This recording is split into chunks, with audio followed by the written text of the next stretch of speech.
ఈరోజు సమావేశం ఎందుకు ఏర్పాటు చేస్తున్నామంటే చాలా రోజుల నుంచి మనం శ్రీనివాసరావు గారిని రెండుసార్లు మన యొక్క ఆతిథ్యాన్ని సేకరించండి. మనకి మీ అందరికీ సాయంత్రం పూట స్నాక్స్ ఇస్తున్నారు, ఇవ్వట్లేదు? రోజు ఏమేమి పెడుతున్నారు?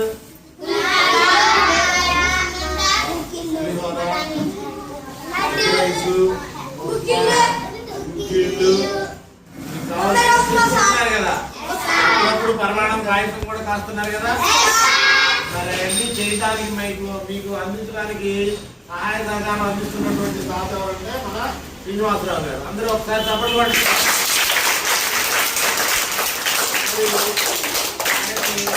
మనం మన స్కూల్ గురించి సన్మానించుకోవడం మన బాధ్యత కదా, నిజంగానేనా? కాబట్టి ఈరోజు చాలా రోజుల నుంచి అడుగుతుంటే కూడా సారికి కుదరట్లేదు, మనకు కుదిరినప్పుడు సారికి కుదరలేదు, సారికి కుదిరినప్పుడు మనకు కుదరట్లేదు. ఎట్టకేలకు ఈరోజు అవకాశం ఇచ్చినందుకు చాలా కృతజ్ఞతలు చెబుతున్నాం శ్రీనివాసరావు గారికి. ఈ